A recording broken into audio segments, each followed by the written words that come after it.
Hi there. You might remember the last presentation I did with the beehives. It was basically some Arduino components capturing some sensor data, going through a message broker and storing it in Postgres, and then streaming it using some PostgreSQL features to get it into a visualization online. Anyway, I went to an IoT meeting. This presentation is going to be very similar, but I'm going to do it in the opposite direction because I'd gone to an IoT meeting last week, Internet of Things, up at River City Labs. Very interesting talk, met a lot of people there. But talking to some people, there's a lot of very closed proprietary IoT solutions these days. We even heard about companies using non-allocated radio spectrums and things for their communications, let alone at the protocol level with proprietary protocols. And then they tend to store all the data in a database where it can't really be accessed until they've written some sort of, again, proprietary interface to get it out of the database. So that got me thinking, what's the best way to get this data out of a database if it was PostgreSQL? So I've been reading the PostgreSQL weekly newsletter and some of the mailing lists about replication and some replication slots. And there's a couple of posts that caught my attention about logical replication and decoding. And I thought that could be pretty interesting if we leverage this to get data out of a database. And so I was thinking maybe we try playing around with this and getting some sensor data out of PostgreSQL using these replication slots, or logical decoding of replication slots. So really, to get into some of that, just want to go back over the ExLog, the write-ahead log, or WOW log, goes by various names, and understand some of the fundamentals of how that works and therefore how we can use logical decoding to get data out of the database. So the ExLog, as well as maintaining data integrity and performance, as we'll see in a minute, and PostgreSQL also underpins many replication solutions, as I've got up there. So I'll run through an example of how WOW's used. Probably most of you know how to do this, but it might be a good recap.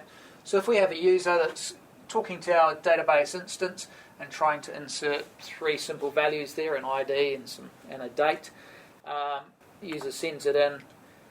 The first thing that happens is it gets written to the WOW log, the write-ahead log. So that's the first place it gets written to, hence its name. And there's various things happen there. There's checksums to make sure it's added correctly. And then after it's confirmed that it's been written to the ExLog, it's written to and the transaction is committed, it's written to the shared buffer. That's generally how it works with the default settings. You can change fsync around so you get confirmation back before it's written to the ExLog, and there's many different settings for that to wait until you've written to slaves as well. But we won't go into those details tonight. Anyway, so it's in our shared buffer. User 2 comes along and wants to select some data that particular piece of data is qualified to or fits the criteria of. And so he does the query, and it looks in the shared buffer and says, here's the data, doesn't need to go to the disk, and it returns that data back to the user. So notice we've written some data to the database, we've done a query, and all that, we haven't actually written any data to the data files, only to the ExLog. So that's how it improves the performance. When does it write the data to the data file? There's various settings that affect that. But basically it's to do with checkpoints, and when checkpoints are reached, whether it's a certain amount of data is being written to the shared buffer or a certain time period goes by, then it will commit some of that data to the disk. Gets a little bit more complicated than that because the shared buffer's actually got various different levels in it. So it has one area, an upper area for more commonly accessed data, and a lower area where it might sit if it's not accessed so often. Obviously, depending on the type of queries that we're performing, are going to dictate different settings for that. So what happens in the event of a crash with the WOW? So we haven't actually got any data in the data files, but if we do get a crash, when we bring it up again, it'll read the ExLog and replay anything here and make sure that that data's in the data files. So here we'll write it out to the data file. Then if a user comes along and does a query, they won't find it in the shared buffer, so then it will go to the data file and look on disk where it is, doing some I/O, and then it'll put that in the shared buffer. So if there's another query or it's reused, we're back to our optimal performance. There's a checksum on each log entry that's put in here, surrounded with the transaction start and end, that allows PostgreSQL to make sure that the row has been written to the ExLog properly. In the event that there's a crash halfway through writing to the ExLog, it knows to ignore that one. And in that case, we would lose that one record, but at least we know about it because we haven't had notification that it's been committed. Okay, so ExLog uses. There's a few different uses for the ExLog. One we talked about, maintaining the integrity of the database. Another one is recovery. Point-in-time recovery has been around for a long time now and allows us to replay transactions and get a data back up to a certain point in time from a backup that we've done. So a few slides basically on how that works. There's our PostgreSQL cluster. We've got our server instance, make a connection to, and that up and runs our PostgreSQL process and talks to our data directory. Then what we want to do at some point is use a utility called PG Base Backup. Everyone's used PG Base Backup, I presume, at some point in time. And it makes a copy pretty much of the data directory, the ExLog, and all the data tables. There are some settings so you can exclude things. I'm not sure what they are off the top of my head. And then there's some configuration changes we need to make to the Postgres config file in our data directory. These are the key ones. You need to set a well level of archive mode to on, and then there's an archiving command which is really, you can use rsync or copy. That is the command that tells you where to copy these ExLog files to. Ideally they want to be on a separate disk, so no point putting them on the same disk and then having the disk crash. And basically, as these are copied here, our ExLog still gets truncated, but over here this will just grow and grow, and so we'll have a history of all the transaction logs since our backup was done. Then if we get a failure, we start the server again, and our new instance, we can point the data server, or a different server maybe, to this new data directory down here that we've done in our backup. Now that's going to be very old. That could be a week or 2 weeks ago. And we'll specify a recovery conf file in there that PostgreSQL automatically reads, and that gives it certain information about where to get data back from, where our archive is, and to find those files. So the longer you leave it to your backups, or the more archive history you've got to replay, the longer it's going to take to recover. So that's something to bear in mind. So when it starts up, it will look, and our recovery conf will have a command in there telling it how to get the replay the archive, and it basically plays the transaction log, but it's much quicker this way, and it replays it very quickly and basically gets all the data tables and brings the database state up to the right point in time. Now, you might find that, well, when do I want to recover to? Maybe you've decided to go back and recover because you've got some sort of corruption or something has gone wrong, some data's been updated that shouldn't have been updated. So this is why it's called point in time. You can actually specify the point in time that you want to go up to. And there's a pause function, so you can replay the transaction log to a certain point in time, then pause it, look in the database for, is this where I want to be? Yeah, that's about right. Maybe play it a little bit more. Or you can also specify a particular transaction ID to the point where you want to get to. Okay, so that's pretty much an overview of point-in-time recovery. Replication's another one. There's many different classifications of replication. The key ones that I just want to know, like synchronous, asynchronous, but so I'm just going to talk about binary versus logical. If we have a look at binary replication first, it's very quick to set up. Not as flexible as logical replication, but it tends to just work, and it does use the ExLog. So if we've got our master PostgreSQL cluster here, this is a very simple one master, one slave, write our ExLogs out, and what we do is we have our slave cluster that actually just reads the ExLog, usually using something like rsync, or it could be a copy, and then it writes that ExLog out locally. And then we replay the ExLog with a different process inside, and it'll write it to the shared buffer and the data table, pretty much like if there was a user on the other end doing things. Okay, so in this configuration you can't obviously write to the slave, but you can read for both, so it's quite good for load balancing solutions. Okay, then logical replication is a little bit different. It doesn't actually use the transaction log, but I just wanted to talk about it briefly because of the relevance of the logical decoding. So we've got our master, here we've got a couple of slaves, it could be one, and it's usually an external process, something like Sloaney, Picard I think's another one, there's a few different ones out there, I think Sloaney 2 at the moment. But basically on our data tables we've got to have a whole load of the triggers for the tables that we want to replicate. So it's at a SQL level. So when some data is put into a table or updated on a data table, fires a trigger, and then our replication process can do a few things with it. Has to manipulate the data a certain amount. It can't just take the SQL as it is across, because of situations if we're inserting, say, a date and we're using the now function, the time it takes from here to here might only be milliseconds, but by the time we execute a now over here, we're going to end up with different data on this slave than we are on the master. So it actually has to put some literals in, and there's a few other variations of that need to occur as well. The beauty of logical replication is the flexibility. I don't have to have exactly the same version, minor version of the database. It can be a different version. Ideally still the same major version. And I can say I just want to update 2 or 3 triggers. I can put some logic in to only update certain information. So very flexible, but there is a downside, and that's that it's very easy to make mistakes with that amount of configuration, and you could easily make some bigger issues for yourself.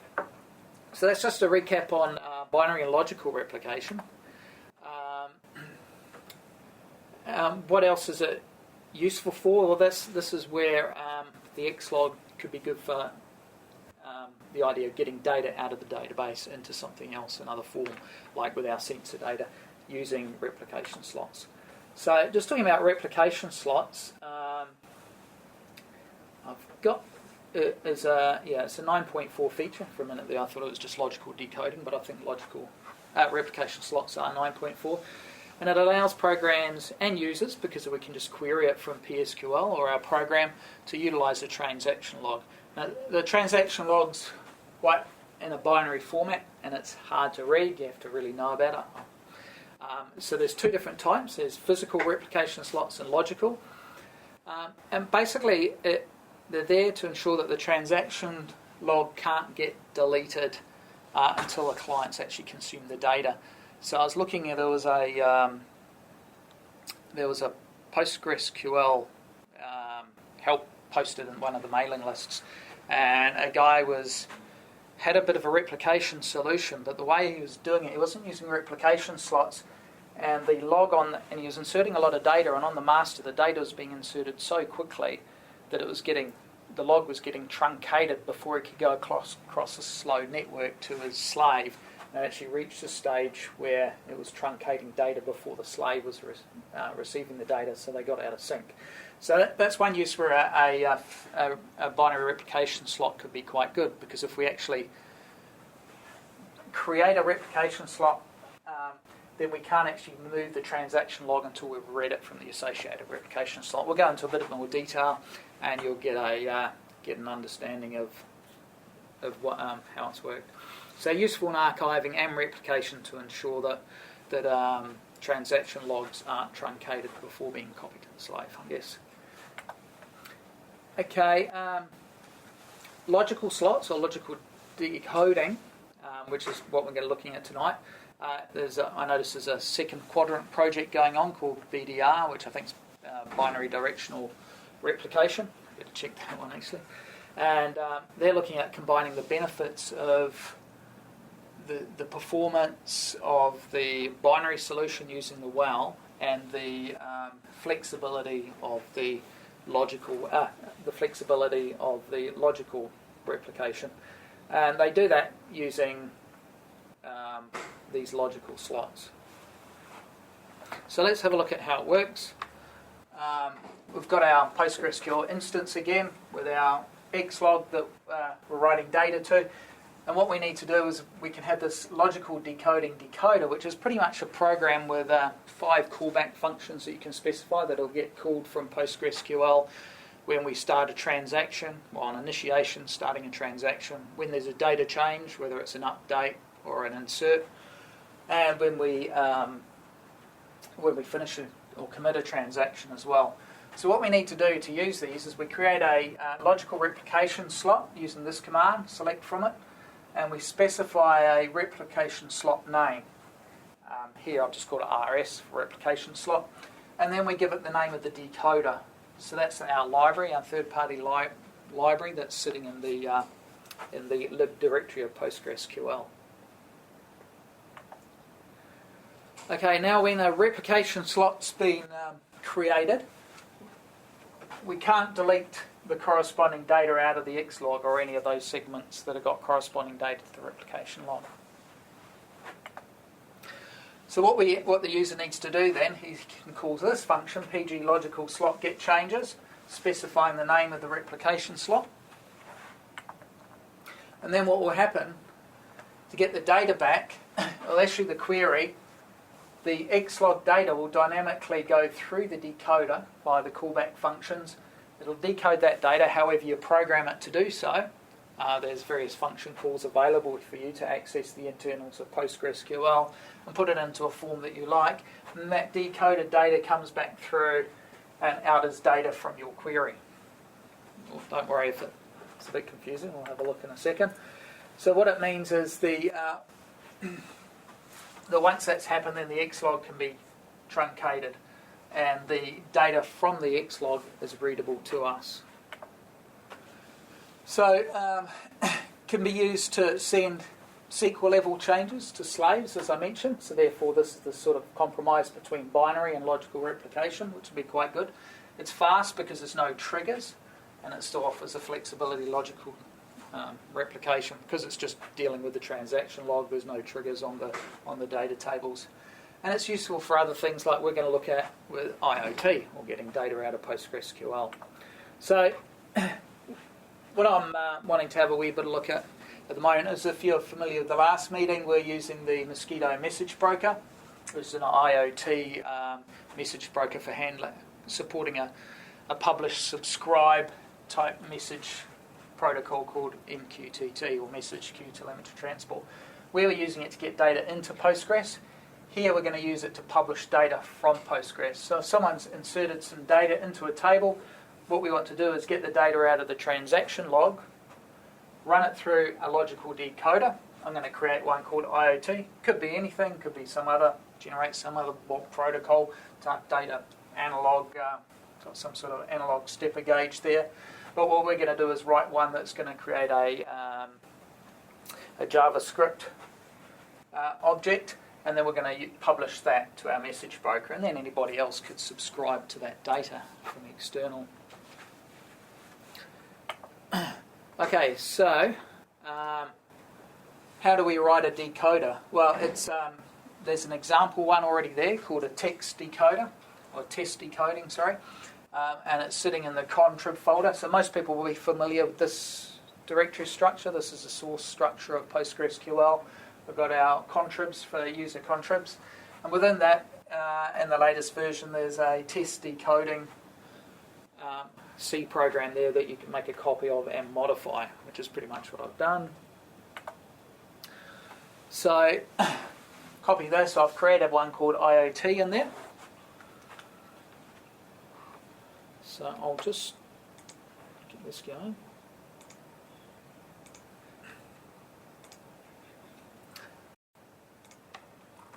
So this is my home directory on a VM I created for this demo. PGSQL is the source folder. So most of the source code's in the source directory here. Can't see the cursor very well. Contrib's where the program is that we're interested in.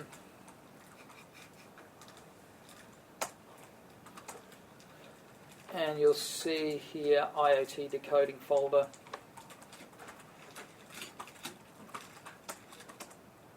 So it's a simple, just a make clean, tidy it up a bit.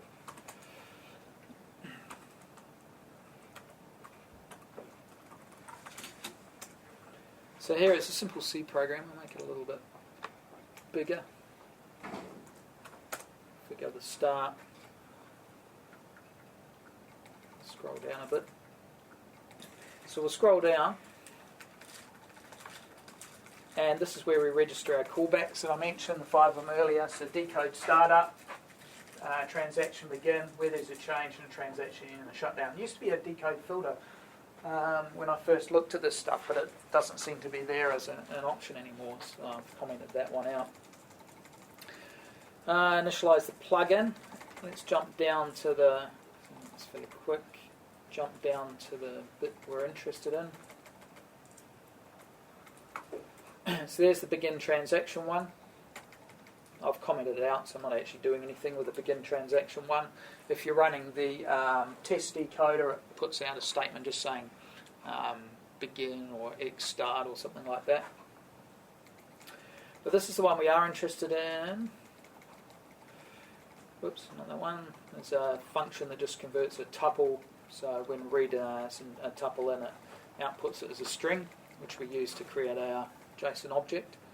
So it just takes into account the different types that are involved.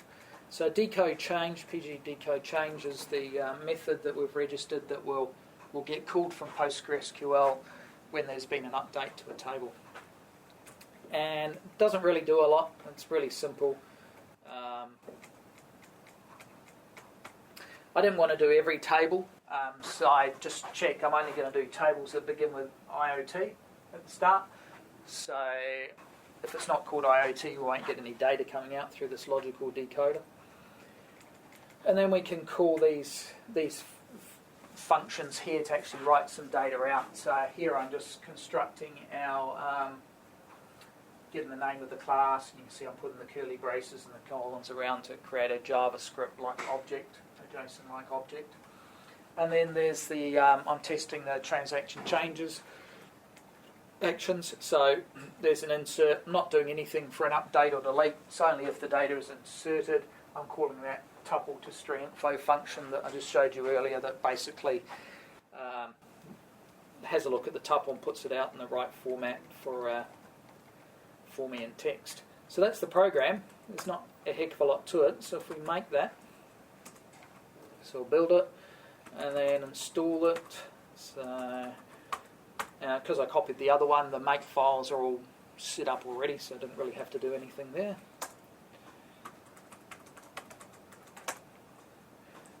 Okay, and that's inserted that library into user local PGSQL lib, which is where my installation is. So if we go to that directory, you can see the IoT decoding library setting up here with everything else.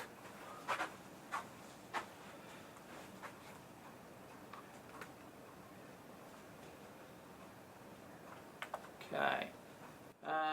Yeah, which is what I've just shown you. So what we're doing now, if I jump into PSQL session, hopefully you can see that all right. And I've created a database called BritDemo, I think. Yeah. Okay. And I've got a table already there, and I'll show you why I've created that in a minute, but I didn't. So if we do a select from PG, actually I might just do one from Replication Slots.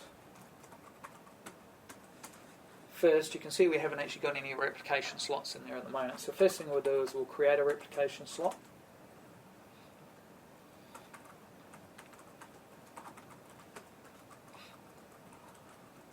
Actually, it's going to be a logical replication slot.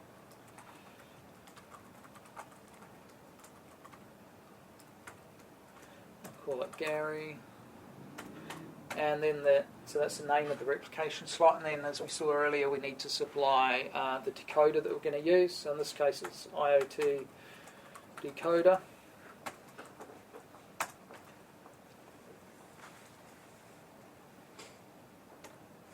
think it was IoT decoding. Good job at dynamically checks and make sure that the library's there. Yep, there we go. And you can see the position, the ExLog it's set so that it won't actually delete anything from that point of the transaction log until I've read from it. Okay, so the other thing I might do is also create a replication slot called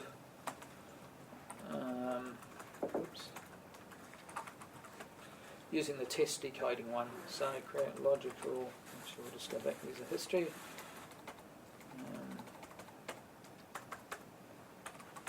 Test decoding, and we'll call that Gary 2. Okay, and that's set a different position.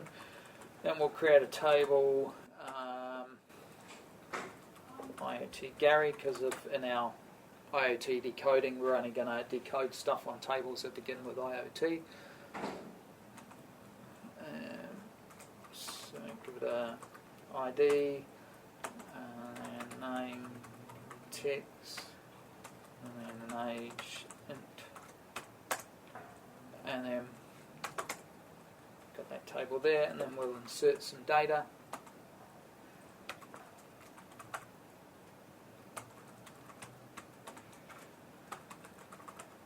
Default, so who we got here? Doug. And his age. So, I don't know how accurate that is stuff. Oops.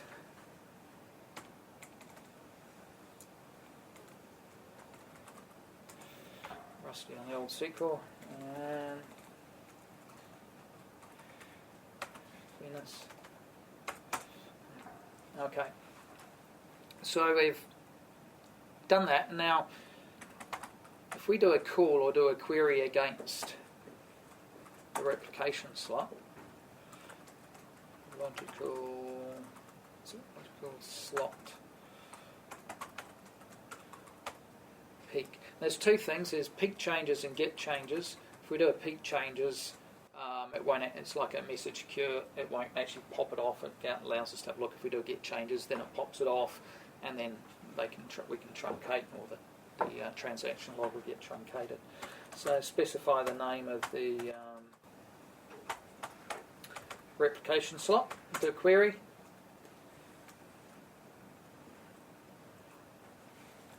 Logical, should be logical.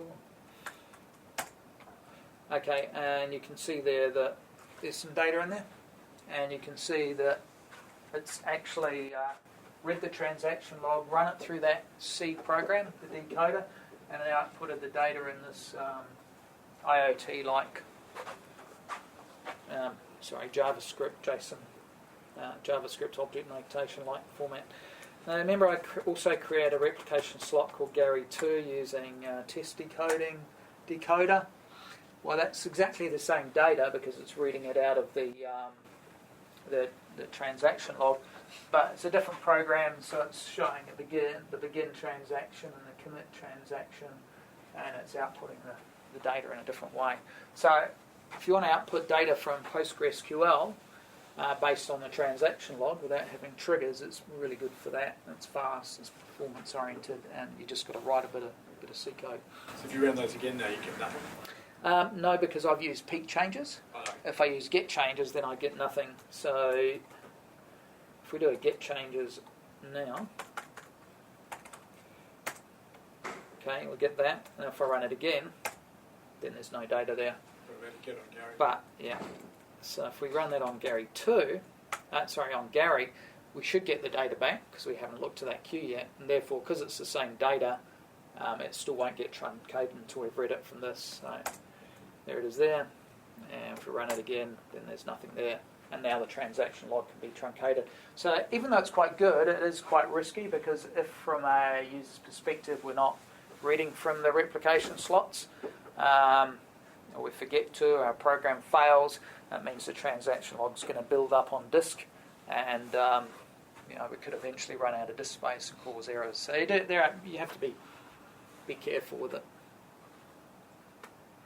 Okay, so we're getting our data out of the database through there. Now all we need to do is actually get it from our decoded format and into the message broker. So there's multiple ways we could do this. decided to go ahead and use that table we looked at before, MQTT publish. So I thought, well, I'll just create a table, put a topic in. Maybe you supply a query to get the data out and the frequency at which I want to poll or get the data out to the message queue. So we'll just describe that table. And you can actually use this to like dynamically generate topics and the data that you want. So I think I should have some data in here as well. Yeah. So basically from what I tested out, I've just given it a topic name, a demo, test IoT Gary, and then we've got the query I just ran where we're selecting from the logical replication slot Gary. I'm running it every 2 seconds, which is probably a little bit too much.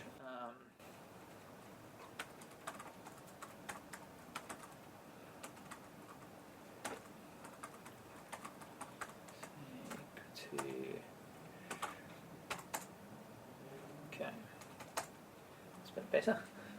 Otherwise, we'll just see heaps and heaps of messages going round and round. Okay, and then I've got a little on that one.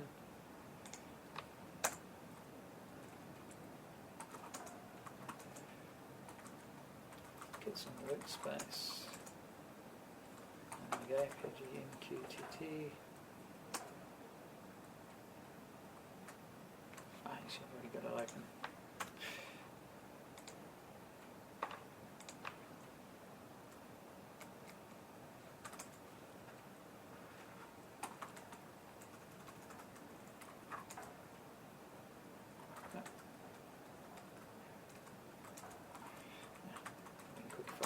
Okay, so in workspace, PGMQTT, there's a little Python program. Sorry, I haven't installed PyCharm or anything on here, so we're just using good old VI. So I've got a very simple Python program. There's not much to it. That's pretty much it. We import the Psycho PG2 library for PostgreSQL and our Payho client, so we can talk to the message broker. And I'm using this blocking scheduler from AP Schedulers. It's quite a cool scheduling tool. I don't think I'm using the regular expression library anymore. I was doing something fancy, but simplified it. So I've just got a method that comes in. Actually, we'll start at the bottom where the program starts. We connect to the database, and basically we're just querying the MQTT publish table to get some data in there. And then I'm running around and I'm creating a scheduler job and adding that for whatever frequency I've got in the table, and I'm passing in the topic, which is the first column, and the query to execute to get the data out from the second query, out from the second column, so we can have multiple entries in that MQTT publish table. And then that'll schedule the jobs, and so every 15 seconds it will then execute this publish job here. And publish row, the parameter will be the topic and the query to execute. So again, we connect every 15 seconds to the database. We connect to our MQTT message broker through our MQTT client. I'm writing out the topic and the query here is in a debug statement.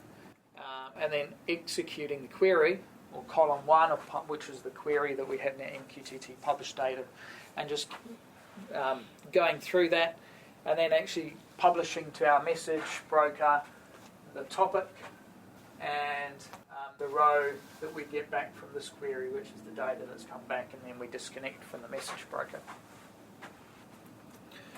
So we're in an environment here, I think, so I'll just source our virtual environment.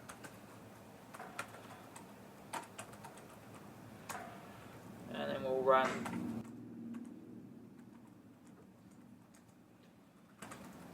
program. Oops, Python.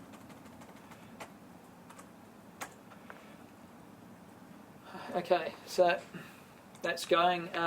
Also need to run up Mosquito, so we've actually got a message broker running.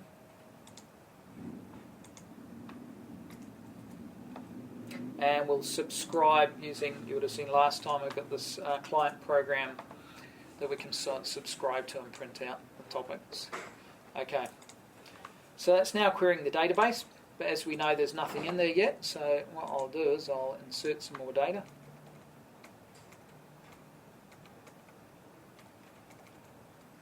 Okay, so I'll insert some more of these values again.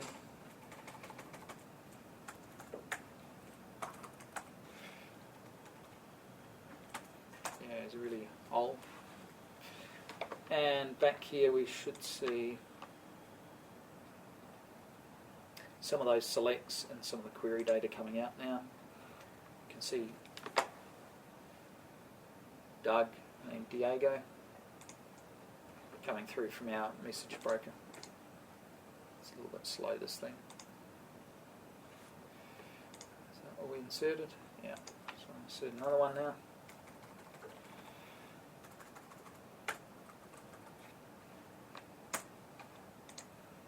And next time our thing runs every 15 seconds, it'll query the transaction log or the WOW log, get the data and send it through to a message broker that we can subscribe to. So I thought that was pretty cool.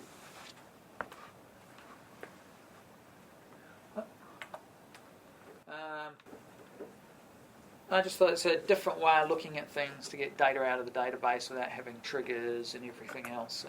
It's probably got lots and lots of different applications. I just wanted to get out there the concept of logical decoding as a way of getting data out of the database, and I thought my IoT thing would be a good example of that. There's a couple other useful bits and pieces around. I'll just finish off. I was going to generate a long list. I notice I've only just got one up there, well debug. There's a thing in the source code. If I just run to it, I'm giving that because I'm running from there. If I just jump into pgdev,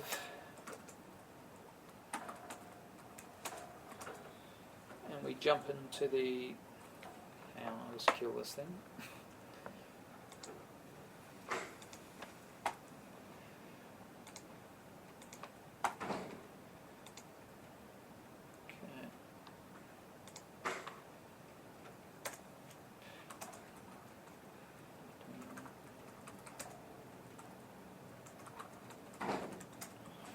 Okay, so if we go into the source folder this time, where the source code for Postgres is, and we can go into the include file. There's this folder here, pgconfig manual.h, allows us to make a few changes in configuration. So we can